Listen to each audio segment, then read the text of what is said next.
Buenos días, buenas tardes, buenas noches, depende de la hora que estés viendo el video. ¿Qué tal, estudiantes? ¿Cómo se encuentran? En esta ocasión vamos a hablar un poco a lo que se refiere a análisis dimensional, ¿no? Lo que corresponde en realidad a la sesión 8.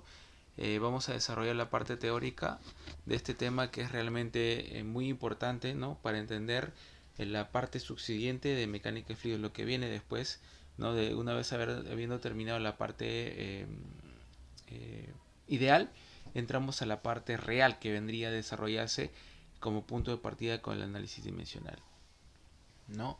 Entonces, con este análisis dimensional, nosotros vamos a revisar lo que es análisis dimensional y semejanza, ¿no? ¿En qué consiste? ¿No? ¿Qué nos va a ayudar? ¿Qué nos va a permitir el análisis dimensional y semejanza?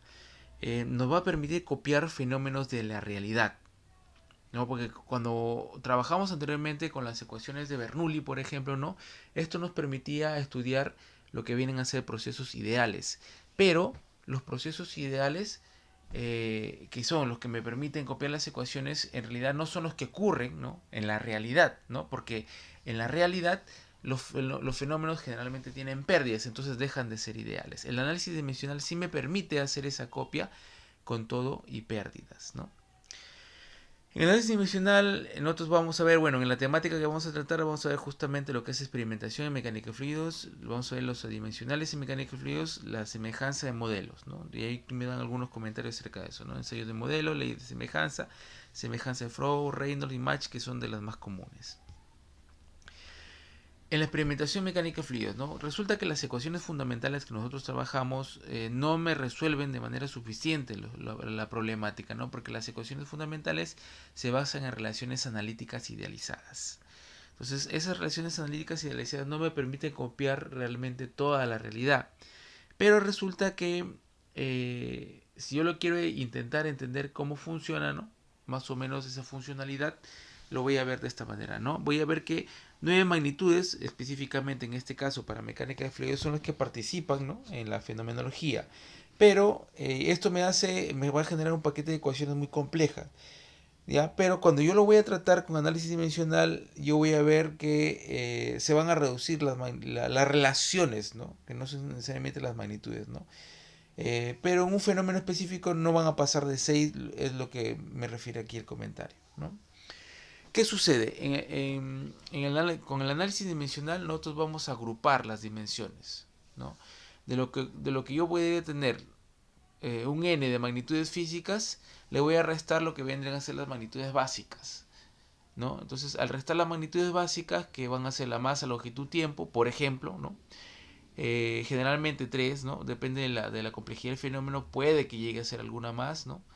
Eh, Se van a reducir el número de magnitudes, ¿no? Esa reducción viene a ser el cambio de magnitudes dimensionales a magnitudes adimensionales, ¿no? Sin dimensiones, que me van a facilitar el cálculo. Si un fenómeno, por ejemplo, tiene 5 magnitudes, yo tendría que hacer un paquete de ecuaciones que me pueda resolver la relación de las 5 magnitudes, pero si es que yo aplico análisis dimensional, estas automáticamente quedan reducidas a 2, por ejemplo, ¿no? Ya que 3 son las básicas, ¿no? Entonces se reducen a 2, entonces yo solamente correlaciono dos ecuaciones o un paquete de ecuaciones de dos variables para poder resolverlo, y eso me simplifica el cálculo y me permite resolver de manera más simple la fenomenología.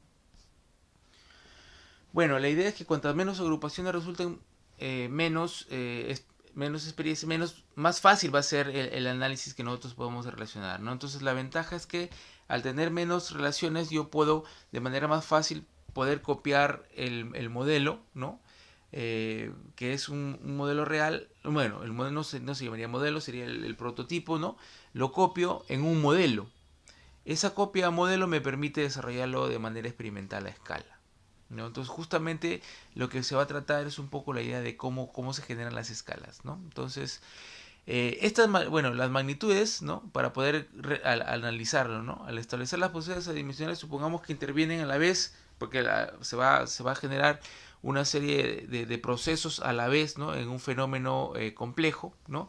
En las cuales va a haber una serie de fuerzas que me van a mover el flujo, esto es lo que va a permitir correlacionar el flujo, ¿no? Va a haber fuerzas de presión, fuerzas de gravedad, fuerzas de fricción, fuerzas de elasticidad y fuerzas de tensión superficial, ¿no? Vamos a ir más o menos comentando cada una de ellas, ¿no? Analíticamente lo que nosotros empezamos a analizar es acerca de cómo se mueve el fluido. ¿Qué es lo que mueve el fluido? ¿Qué permite el movimiento del fluido? ¿No? El movimiento del fluido se va a mantener debido a la fuerza inercial, ¿no? Aquí no lo está comentando directamente, ¿no? Acá me presenta cinco fuerzas me presenta, 1, 2, 3, 4, 5, ¿no? Pero existe una sexta que vendría a ser la inercia, ¿no? Entonces, esa es la que me va a generar, se va a convertir en la resultante de todas estas, ya que todas estas van a mover al flujo y lo van a mover mediante su inercia, entonces se convierte en la fuerza inercia, ¿ya? Y la fuerza inercia es básicamente masa por aceleración, simplemente movimiento. Como yo voy a tener que identificar todas mis dimensiones en dimensiones básicas, ¿no? La masa lo identifico de esta forma. La aceleración lo voy a identificar de esta forma. La masa lo veo como la densidad por un volumen determinado. Y la aceleración lo voy a ver como una longitud que se mueve, se mueve en un tiempo y acelerado sobre un tiempo, ¿no? Eso vendría a ser longitud sobre tiempo al cuadrado. Una manera de expresarlo es de esta manera, ¿no? Longitud por tiempo a la menos 2. Si simplifica, ¿no? En este caso me está sacando una relación con velocidad, esto me le está simplificando la ecuación para poder analizarlo de manera más adecuada, ¿no? De esa misma manera las fuerzas que me generan la sumatoria y me van a dar la fuerza inercial vendrían a ser la fuerza de presión, gravedad, viscosa, elástica y tensión superficial. Y cada una de ellas me va a... vamos a analizar para poder encontrar su correlación de fórmula, ¿no? La fuerza de presión, ¿cómo sería? Sabemos que la presión precisamente no es una fuerza, pero me genera una fuerza, ¿no? Para que la presión me genere una fuerza, yo tengo que multiplicar a esa presión por un área. Eso es lo que tenemos acá, ¿no? La fuerza de presión vendría a ser la presión por un área. La fuerza de gravedad lo entendemos como el peso. Es la manera más corriente que lo podemos entender más simplificada, ¿no? El peso, entonces es su volumen por su densidad y su gravedad. La fuerza viscosa, ¿no? Está relacionado con el cortante de viscosidad. ¿Se acuerdan? Intentamos relacionar el cortante de viscosidad, ¿no? Acá está el cortante de viscosidad y como es un esfuerzo, está relacionado a un área, ¿no? Entonces multiplicamos el tensor por el área y me va a dar la fuerza viscosa que está relacionada con esto, ¿no? Longitud, velocidad y fuerza y viscosidad, ¿no? La fuerza elástica, ¿no? Lo podemos entender como la correlación de resortes, pero aquí en un fluido esto vendría a ser un poquito más complejo. Esto vamos a relacionarlo después de una manera más precisa, porque esta fuerza elástica va a depender después de alguna manera con una relación de presión, ¿no? Y la tensión superficial, ¿no? Que viene ya a lo que refiere comportamiento de una superficie en fluido que aplica para láminas de fluido muy delgadas, ¿no? Sumamos todas estas relaciones de fuerza, ¿no? Y esto me va a dar, es una relación nada más, ¿no? Me va a dar la fuerza inercial, ¿no? Pero para resolver esto es muy complejo. Para resolver esto resulta muy complejo. Entonces yo lo voy a simplificar en una ecuación funcional. Porque imagínate, esto tendrías que graficar su complejidad para poder estudiar la ecuación. Porque esta no es la ecuación, esta es simplemente una relación, ¿no? Entonces, es una función compleja. Esta es la función que tiene esta serie de variables. 1, 2, 3, 4, 5, 6, 7, 8 variables que vendrían a ser las magnitudes físicas. ¿Cómo la relaciono? Se da en el caso de que a veces hay una longitud adicional característica, entonces podría llegar hasta 9 magnitudes físicas, ¿no? Podría llegar. En el ejemplo que tenemos presentando acá tenemos 8 nada más. Esto lo podemos simplificar. eh, Esto lo podemos simplificar en sus relaciones adimensionales. Para las relaciones adimensionales, yo tengo cada una de las fuerzas expresada en sus maneras adimensionales.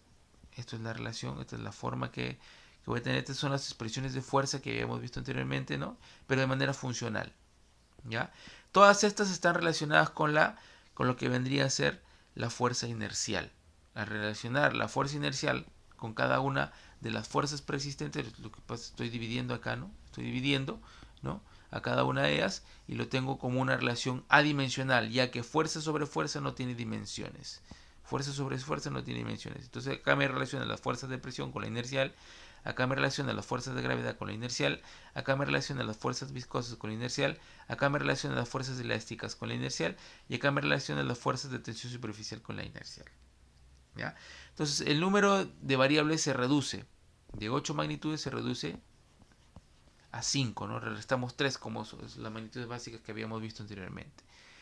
Pero vamos intentando identificar cada una de ellas, ¿no? Bueno, acá me hace una relación, me presenta simplemente el coeficiente de presión. ¿Dónde vamos a ver este coeficiente de presión? Por ejemplo, lo vamos a ver en pérdidas en tuberías. ¿Por qué?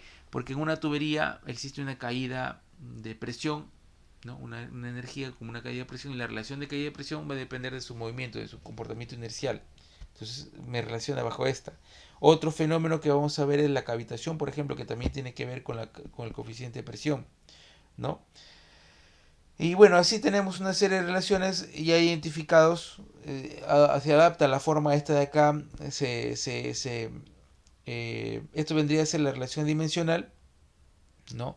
Pero la relación formal es esta, en donde yo tengo acá la relación de presión-densidad, que es una relación conocida, y acá tengo la relación de energía cinética, que es una relación conocida. O sea, esta, como es una relación funcional, yo encuentro su función.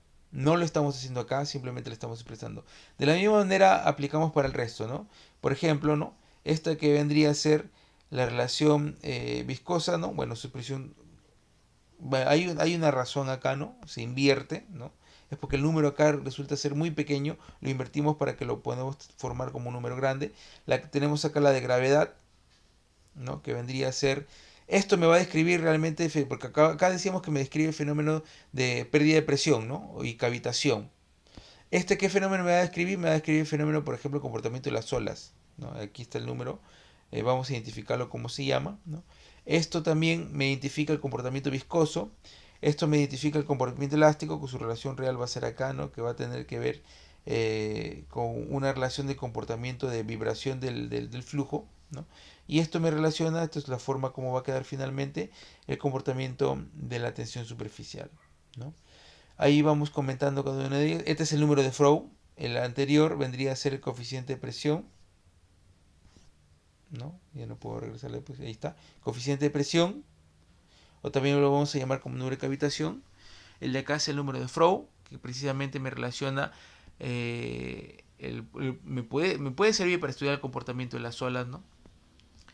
El número de Reynolds, que es el que me relaciona el comportamiento de la viscosidad del flujo, ¿no? Esto me va a determinar el grado de turbulencia del flujo. El número de Mach, que es el número que me permite visualizar el grado de compresibilidad de un flujo, ¿no? Y está relacionado directamente con la velocidad. Aparentemente lo conocemos, ¿no?, como relación de velocidad, ¿no? Pero esto me permite ver el grado de compresibilidad del flujo. El número de Weber, que vendría a ser el número que me permite analizar el comportamiento de la tensión superficial en un fluido, ¿ya? Estas relaciones, bueno, se estructuran de manera funcional también de una manera más simple, ¿ya? Aquí, bueno, acá me está aportando de que si es que yo tengo una longitud, aparece una longitud adicional, aparece una relación de longitudes adicionales, ¿no? Pero aquí lo que nos centra es cómo se van a analizar, cómo se van a utilizar cada una de estas relaciones, que como veamos, como son relaciones adimensionales, estas relaciones adimensionales son simplemente números, ¿no? Un número, pero me va a decir algo ese número, ¿no? Lo correlacionamos a esto, lo que viene a ser las leyes de semejanza. ¿Qué sucede? ¿Para qué me sirve? Si yo voy a copiar un modelo experimental, generalmente lo que voy a hacer es una copia a escala. Pero el concepto básico que tenemos nosotros es simplemente la escala de semejanza geométrica, en la cual la escala simplemente me relaciona el tamaño de un objeto con su copia, ¿no? Este es el tamaño del prototipo y esto podría ser, por ejemplo, el tamaño del modelo. Ahí viene el concepto de modelo. El modelo es la copia semejante de algún, digamos, no puedo decir de nuevo modelo, sino que es prototipo, un prototipo real, ¿no? Hay que conceptualizar ahí. Prototipo viene a ser el que va a sufrir las condiciones reales del fenómeno, y modelo es que Es una copia, pero que no va a sufrir las condiciones reales del fenómeno, solamente voy a condicionar alguna particularidad que yo voy a estudiar.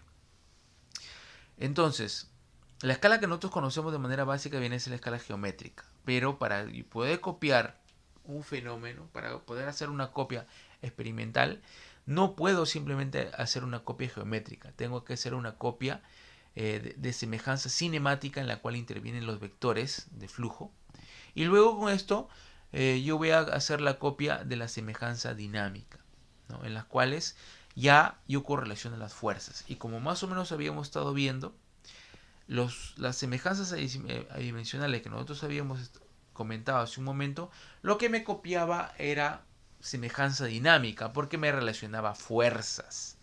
Dentro de la semejanza dinámica está la semejanza cinemática, porque dentro de una fuerza tiene que haber una relación de movimiento, una velocidad, y dentro de la cinemática tiene que haber la geométrica. Entonces esto está relacionado en conjunto, ¿no? Entonces, para que yo tenga la copia total de un fenómeno, lo voy a copiar de manera dinámica. Tengo que hacer la copia dinámica. Si yo copio la semejanza dinámica, yo sé ya definitivamente que dentro de esto se va a copiar la cinemática y se va a copiar la geométrica. Para que exista la dinámica tiene que haber una escala geométrica previamente. Entonces, ¿cómo se estudia eso? Con la copia, ¿no? La identificación de los números de Reynolds. El número de Reynolds del prototipo, por ejemplo, tiene que ser igual al número de Reynolds modelos, y entonces estoy copiando. El Freud tiene que ser igual al Freud del modelo, el prototipo del modelo. El match tiene que ser igual del prototipo del modelo, y el Weber tiene que ser igual del prototipo del modelo. Aquí más o menos me permite describir qué es lo que me permite copiar cada copia. Ya algo lo estamos comentando, ¿no? En el caso de la semejanza de Freud me permite copiar la superficie libre de fuerza predominante de la gravedad, ¿no? Superficie libre. Como les decía, ¿esto para qué me permite? Me permite, por ejemplo, para simular olas, ¿no? Y un laboratorio acoplando el número de Freud de un fenómeno, por ejemplo, me voy a la playa, mido la profundidad del agua, la velocidad del agua, la gravedad. Con esos números, si revisamos anteriormente cómo era la expresión del número de Freud, ¿no? Yo regreso acá, el número de Freud tenía esta expresión, ¿no? Acá está. El número de Freud me relacionaba una velocidad, una longitud y la gravedad. La velocidad vendría a ser la velocidad con la que se mueve el flujo, la longitud es la profundidad, hay que conocer qué refiere cada una de estas variables, y la gravedad, bueno, es la gravedad, ¿no? Si yo copio esta relación numérica y obtengo el mismo número de Freud en mi laboratorio, de repente con una profundidad chiquitita, le doy la velocidad y tengo una gravedad, la gravedad no la puedo cambiar precisamente aquí, ¿no? Yo voy a copiar, si copio el número de Freud, yo voy a ver que el comportamiento de las olas se ve igualita, se ve a escala de lo que vendría a ser el fenómeno real. Lo mismo va a pasar con el número de Reynolds, el comportamiento viscoso va a ser el mismo, el número de Mach, el comportamiento de velocidad de compresibilidad del flujo va a ser el mismo, y así, ¿no? Entonces regreso aquí. No, entonces el número de Freud ya sabemos que me va a permitir copiar las olas, por ejemplo, ¿no? Semejanza de fuerza predominante de la gravedad. El número de Reynolds, ¿no? En el caso de un flujo subsónico, ¿no? Supersónico, bueno, eso ya lo vamos a ver con Mach. Subsónico, o sea, no alcanza un número de Mach, ¿no? Hay ciertos valores. En este caso, ya comentándolo un poco, tiene que ser hasta un 0.3 Mach, ¿no? Que me permite trabajar con simplemente Reynolds, si no tengo que combinar estos dos. Un flujo subsónico predominante de la fuerza viscosa, ¿no? Generalmente en tuberías vamos a analizar a partir del número de Reynolds, ¿no? Si el número de Reynolds es el mismo del prototipo con el modelo, el comportamiento turbulento es el mismo. Eso es lo que me permite copiar. En el caso del número de Mach, me permite copiar la compresibilidad, ¿no? El número de Mach, una vez que se alcanza el 1 de Mach, yo estoy alcanzando la velocidad del sonido. En realidad la velocidad del sonido no es más que la velocidad con que el flujo puede comprimirse. En la lámina de fluido vamos a ver, ¿no? Lo que vendría a ser la semejanza de Weber. Y lo que se refiere a ensayos de modelos, nosotros vamos con estos números a copiar ciertos modelos, ¿no? Por ejemplo, para poder hacer túneles de viento, canales, y aquí está una vista acerca de cómo es esa copia de modelos, ¿no? En la copia de modelos, por ejemplo, esto es un modelo escala de un canal, ¿no? Un modelo escala de otro canal, modelo escala de canales en las cuales puedes copiar cómo se van a comportar los canales. Ahí observan, ¿no? Que es la copia de una central, ¿no? Pero que está a escala, ¿no? Este es un túnel de viento que me permite justamente hacer esa prueba de prototipos. Acá estoy un túnel de viento que con la teoría de escala yo puedo hacer estas copias, ¿no? Acá están haciendo unas pruebas en escala real, geométrica real, ¿no? Esta es una simulación, pero por ejemplo vamos a observar esta, es una escala en un túnel de viento que me permite, por ejemplo, a estudiar cómo se comporta una vela. Me permite también hacer estudios a modelos reales. Y por ejemplo, ustedes ven acá, este es un modelo, ¿no? En la cual se va a estudiar el comportamiento aerodinámico de un Fórmula 1, pero resulta que es un modelo a escala, es más pequeño, ¿no? Pero me permite hacer la copia real. Esto de acá se estudia precisamente con números de Reynolds. No se copia los números de esta, también es un puente. Esto de acá lo vas a copiar, por ejemplo, con números de Reynolds, con números de coeficiente de presiones, etcétera, ¿no? Y así prácticamente tenemos hechos los comentarios que refieren a la parte teórica.